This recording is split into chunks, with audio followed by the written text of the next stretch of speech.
kelahiran keadaan disunat. Nah kalau sekarang ada anak lahir, udah disunat, kuntilanak. Udah, Nabi Muhammad juga udah, jangan heran itu. Ya. Terus kenapa kita umat Nabi Muhammad kok Nabi Muhammad juga disunat, kita disunat? Allah katakan, kul sadaqallah fattabi'u millata Ibrahim hanifah. Katakan Muhammad, sadaqallah, maha benar Allah. Fattabi'u millata Ibrahim hanifah. Ikutilah jejak agama Ibrahim dengan hanif, dengan condong, dengan lurus. Nabi Ibrahim ngajarin hitam. Nabi Ibrahim ngajarin kurban. Ismail kan kurban. Kita kurban. Sebetulnya Nabi Musa juga kurban, Nabi Isa juga kurban. Cuman kok umatnya enggak. Nabi Ibrahim ngajarin haji. Sekarang orang pada berangkat haji, meskipun jauh-jauh juga. Saya kadang masalah haji kadang sedih saya. Orang kayak Laron tuh dari tempat yang gelap cari cahaya. Mau ngapain nyari cahaya? Bukan dimakan cahaya, tapi dia pengen mati di bawah cahaya. Orang Indonesia, orang India, orang mana berangkat ke Arab sekarang, mohon maaf, udah ada yang meninggal 30 yang meninggal. Tapi nggak ada yang kapok, berangkat lagi. Malah ada yang pengen meninggal di sana. Subhanallah, benar-benar kayak Laron, pengen mati di bawah cahaya. Itu hebatnya orang Islam.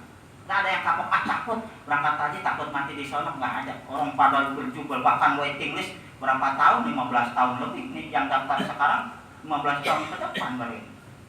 Hadirin yang saya hormati, jadi itulah kita mengikuti jejak agama Ibrahim dengan hanif. Kemudian tugas orang tua, setelah orang tua menghitan anaknya, kata Rasulullah, wala yuqta'an bul ada. Jangan jadikan anak punya rasa pesimis. Anak berikan pendidikan agama. Anak berikan pendidikan dunia, akhirat dan dunia. Pendidikan dunia ya sekolah formal itu karena kita hidup di dunia. Harus diajarkan itu. Kalau guru ngajarin ke anaknya, nak bisa terbang nak. Entar udah bisa terbang maka kamu bisa mencari makan di mana. Di tong sampah banyak makanan, kata ibunya burung.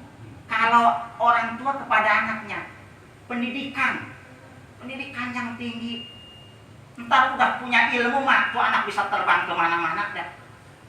Pak Haji Abu itu anaknya kepengennya mah hidupnya di sini nih, kumpul sama orang tua, tapi karena berlantaskan pendidikan harus di sana harus di sini, akhirnya ya nggak sesuai jadinya. Karena kalau udah punya ilmu bisa kemana aja, seperti itu.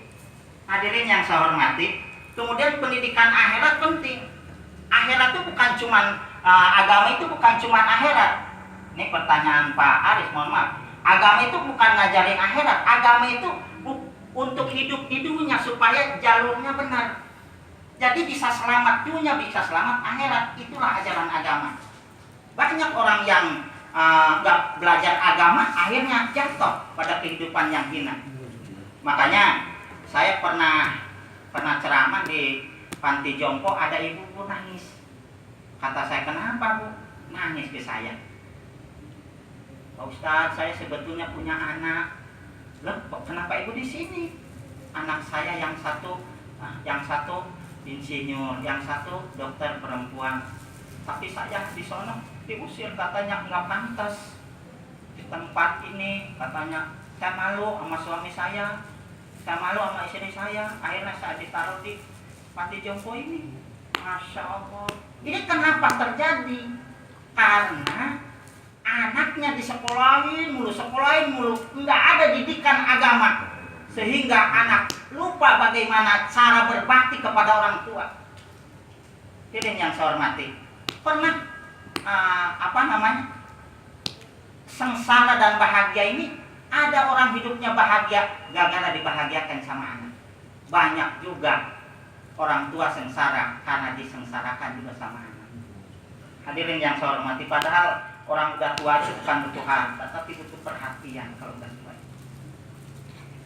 Hadirin yang saya hormati, amal anak soleh ini biasanya kalau punya anak soleh itu harta anak itu harta orang tua. Kan sekarang rumusnya lain. Harta orang tua, harta anak bukan harta orang tua. Kalau anak soleh, harta jauh-jauh di Amerika, di Cipondo. Ibunya ngambil ngambil pohon di depan rumah anaknya, dituntut penjara. Subhanallah, di Cipondo. Harta anak bukan harta orang tua. Padahal ketika dia kecil, ketika dia belum rumah tangga, ketika dia belum kerja, itu harta orang tua, harta dia, harta anak. Makanya ketika zaman Nabi, ada anak nuntut ke Rasul. Ya Rasul, saya nuntut keadilan. Ada apa? Bapakku nyolong. Di mana? Di rumah saya lah. Aina Rasulullah tidak bisa memponis. Panggil bapakmu. Bapaknya dipanggil. Bapak, ini anak bapak? Iya. Ini anak, katanya bapak nyolong di rumah. Kalau kita ngomong nyolong beras, nyolong apa ya? Akhirnya kata bapaknya, iya, saya ngambil sesuatu dari rumah anak saya. Karena saya hidup sendiri, udah nggak kerja. Anak saya nggak perhatian ke saya sama sekali. Nggak perhatian, nggak pernah ngasih. Maka saya ngambil dengan paksa. Akhirnya apa? Kata Rasulullah, anta wa maluka li abika, kamu dan hartamu adalah milik bapakmu. Seandainya bapakmu menjual engkau, sah. Subhanallah. Itu Rasulullah tegasnya. Jadi sekarang ini, dulu ada zaman Nabi, sekarang ada lagi. Ibu hanya ngambil pohon doangan, nembang pohon di depan rumah anaknya, dituntut. Subhanallah. Hadirin yang saya hormati, kemudian anak yang soleh itu tandanya bukan berarti harus jadi pejabat. Anak yang soleh bukan berarti harus jadi kiai, jadi habib yang undang-undangnya serdeban Vespa, bukan. Anak soleh itu tandanya ketika dia di dunia berbakti kepada kedua orang tuanya. Ketika orang tuanya udah meninggal, dia berdoa kepada kedua orang tuanya. Titik itu, renungkan. Kita jangan mikir anak dan mikir diri kita. Kita begitu enggak? Ya mohon maaf, yang orang tuanya masih ada, tolong berbakti kepada orang tua. Yang orang tuanya udah enggak ada, didoakan orang tua. Itulah anak yang soleh. Biasanya kalau kita punya sifat begitu, ntar anak kita juga begitu. Tapi kalau kitanya mohon maaf nggak perhatian ke orang tua, nggak peduli ke orang tua, kayak tadi tuh panti jompo, besok anak dia juga gitu karena diajarin sama orang tuanya begitu. Nah, jadi wajib sepertinya kalau orang tua kita udah meninggal, kita habis sholat minimal doa kepada orang tua. Allahumma gfirli dunubi wali walidaya warhamhuma kama rabbayani shaghir. Lebih bagusnya ya bahasa yang kita paham. Pamomon ya bahasa Sunda yang pahamnya. Jadi Allah itu seperti orang tua kita. Bahasa yang lebih enak dengan orang tua kita seperti apa? Bahasa yang umum ya ampunilah dosa kedua orang tua kami ya Allah. Sayangilah mereka sebagaimana mereka telah menyayangi kami, mendidik kami ketika kami kecil. Wajib itu yang orang tuanya udah meninggal kami sholat. Mungkin ini saja yang dapat saya sampaikan. Saya 10 menit ini lewat ini. Untuk kelamaan Pak Aris ini. Ini saja yang dapat saya sampaikan. Mudah-mudahan ada manfaatnya. Mohon maaf atas segala kekurangannya. Terima kasih atas perhatiannya.